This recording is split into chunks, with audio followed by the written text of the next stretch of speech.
કપાસમાં પહેલા છંટકાવમાં આ ભૂલ ન કરતા, નહીંતર કપાસ છે તે વેગ ઓછો કરશે, નહીં કરે તેવું નહીં બને પરંતુ ઓછો કરશે।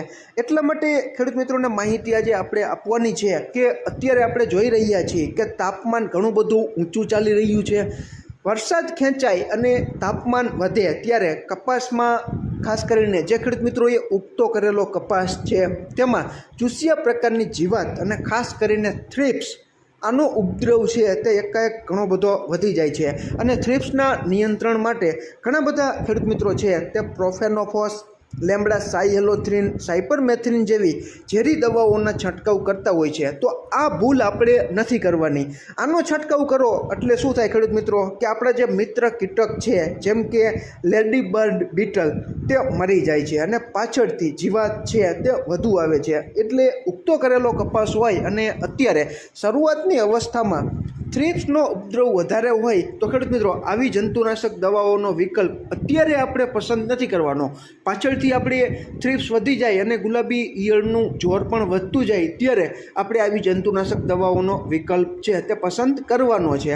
હવે ખેડૂત મિત્રો અત્યારે માત્ર થ્રિપ્સનો ઉપદ્રવ આગોતરા કપાસમાં હોય તો તમે ખેડૂત મિત્રો ફિપ્રોનિલ 5% SC જે બજારમાં મળે છે આ ટેકનિકલવાળા જંતુનાશકનો છંટકાવ કરો તો તમને 2 ફાયદા થાય। આ દવાનો સૌથી મોટો ફાયદો ખેડૂત મિત્રો શું છે કે છોડમાં ગ્રીનિંગ ઇફેક્ટ લાવે છે। એટલે કે આનો છંટકાવ તમે કરી નાખ્યો હોય ત્યાર પછી કપાસના પાન એકદમ કાળા લીલા ટૂંકમાં લસલસતા થઈ જાય છે અને છોડનો વિકાસ પણ એકદમ વેગ પકડે છે। એટલે ખૂબ સારામાં સારું આ દવાનું કામ છે જે ફિપ્રોનિલ 5% SC આવે છે તેમાં પાવડર સ્વરૂપે પણ આવે છે પણ તેનું ટકાવારી છે તે ઘણી બધી ઊંચી છે। આ દવા છે તે ફાઇટોટોનિક ઇફેક્ટ ધરાવે છે। એટલે કે આપણે સાવ સરળ ભાષામાં સમજીએ તો દવાની જીવાત મારવા સિવાયની એવી અસર કે જે છોડના સ્વાસ્થ્ય અને વિકાસને સીધો જ ફાયદો પહોંચાડે। તો આ દવા છે તે આ પ્રકારનું કામ કરે છે। એટલે જરૂર હોય તો ખેડૂત મિત્રો ફિપ્રોનિલ 5% SC નામની જે ટેકનિકલવાળી જંતુનાશક દવા બજારમાં આવે છે તેનો તમે ઉપયોગ કરો તો ખૂબ સારામાં સારો ફાયદો થાય।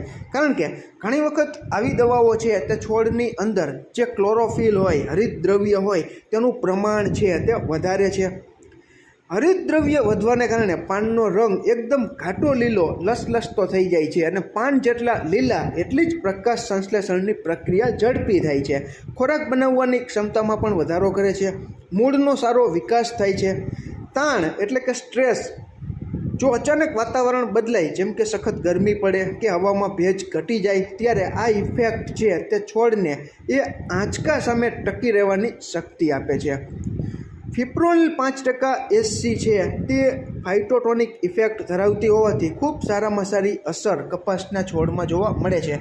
બીજી પણ ઘણી બધી દવાઓ છે તે આવી અસર ધરાવે છે જેમ કે આપણે લીલી પોપટી માટે થાયામેથોક્ઝામ વાપરીએ છીએ તો પણ આમાં પણ આવા લક્ષણો હોય છે।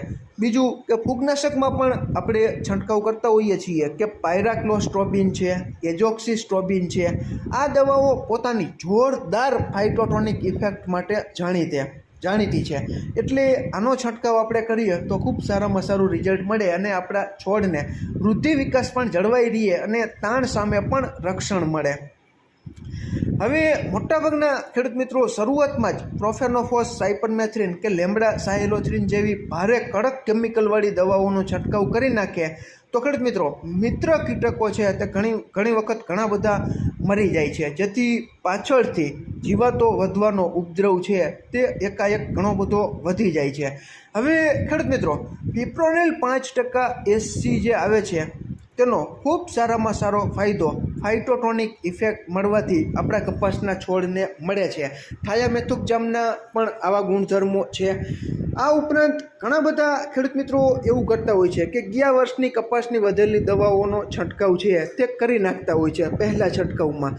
ખેડૂત મિત્રો જરૂરિયાત હોય અને જે તે દવાઓની ભલામણ જે તે જીવાતોમાં હોય તો વાંધો નથી આવતો બાકી અત્યારે ગયા વર્ષે તમારી પાસે એસેટામિપ્રિડ 20% SP પડ્યું હોય અને અત્યારે માત્ર થ્રિપ્સ કે લીલી પોપટી હોય તો તમે તેનો છંટકાવ કરો તો તેનો કોઈ તમને બેનિફિટ નથી મળતો, કારણ કે એસેટામિપ્રિડ 20% SP છે તે મોટે ભાગે સફેદ માખીમાં ખૂબ સારું કામ આપે છે. એવું નથી કે ગયા વર્ષની આપણી પાસે વધેલી દવા પડી એટલે આપણે પહેલાં છંટકાવમાં વાપરી જ નાખવાની. જે તે જીવાત સામે જે તે દવાની ભલામણ હોય તેનો જ તમે છંટકાવ કરીને વિકલ્પ પસંદ કરો તો જ તમને ખૂબ સારામાં સારું રિઝલ્ટ મળે. ઘણા બધા ખેડૂત મિત્રો અમે અત્યારે જોઈ રહ્યા છીએ કે કપાસ છે તે ઉગતો કરે છે અને અત્યારે 2-4 કલાક છે તે ટપક પિયત પદ્ધતિમાં પાણી છે તે આપે છે. ખેડૂત મિત્રો અત્યારે આટલું પાણી આપવાની જરૂર નથી મારી દૃષ્ટિએ, બાકી જરૂરિયાત હોય તો તમે આપી શકો છો. અત્યારે તમે 2-3 કલાક પાણી આપો તો શું થાય કે મૂળની આસપાસમાં ભેજ છે તે વધારે પ્રમાણમાં જળવાઈ રહે અને પવન છે તે સતત અત્યારે વધારે વાય છે, એટલે તમારું જે કપાસનું જે પાતળું થડ છે તે સતત હલનચલન ચાલુ રાખે, ડગિયા કરે, એટલે મૂળ છે તમે સતત ભેજ છોડના મૂળની આસપાસ જમાવેલો જ રાખો તો મૂળ છે તે આળસું બની જાય છે, ટૂંકમાં ત્યાં ને ત્યાં પડ્યું રહે છે. જરાક ખેંચ પાડો એટલે મૂળ છે તે ઊંડે જવા માટે મથામણ કરે અને આપણો છોડ છે તે ખૂબ સારામાં સારો વૃદ્ધિ વિકાસ મૂળ ઊંડા જાય તો જ કરે.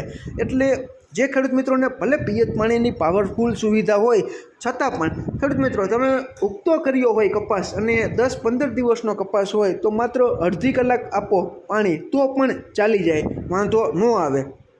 ખોટો જ પાણીનો બગાડ કરવો છે ને અમારી દૃષ્ટિએ. બાકી તમારે જમીન એવી હોય અને જરૂરિયાત હોય તો તમારે વાપરવું હોય તો આપણે કોઈ રોકતા નથી, પરંતુ અમારી દૃષ્ટિએ થોડીક ખેંચ છે તમે પાડી દો તો વરસાદના પાણીનો કોન્ટ્રાસ્ટ પણ ન થાય.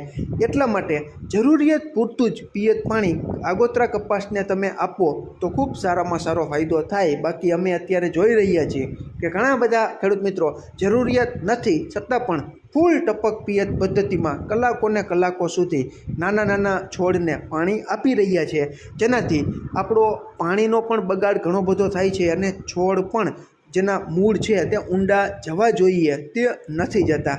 હવે ખેડૂત મિત્રો તમારે તમારા આગોતરા કપાસમાં જે તે ઘટતા ઉપાયો હોય તેને ધ્યાનમાં રાખીને કપાસમાં સરસ મજાની જંતુનાશક દવાઓનું વ્યવસ્થાપન, ખાતર વ્યવસ્થાપન કરીને ખૂબ સારામાં સારો કપાસને લીલોછમ રાખો અને આવી જે જાણતા અજાણતા ભૂલો કરતા હો તેવી ભૂલો ન કરીને કપાસનું સ્વાસ્થ્ય સુધારો અને સારામાં સારું ઉત્પાદન લ્યો તેવી આશા સાથે આ માહિતી આ વિડીયોમાં આપણે પૂરી કરીએ છીએ. આમાં ક્યાંય ભૂલ હોય અને તમારી પાસે અમારાથી વિશેષ સમજણ હોય તો કોમેન્ટમાં ચોક્કસ તમે અમને જણાવી શકો છો.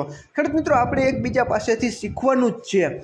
અમને પણ ઘણી વખત ખ્યાલ નથી હોતો, અમે જેટલું જાણતા હોઈએ છીએ તેટલી જ માહિતી તમારા સુધી પહોંચાડવાનો અમે પ્રયાસ કરતા હોઈએ છીએ. ખેડૂત મિત્રો ફરી જ મળશું નવી જ માહિતી લઈને નવા જ આવનારા વિડીયોમાં. ત્યાં સુધી આપ જોડાયેલા રહો, માહિતગાર બનો.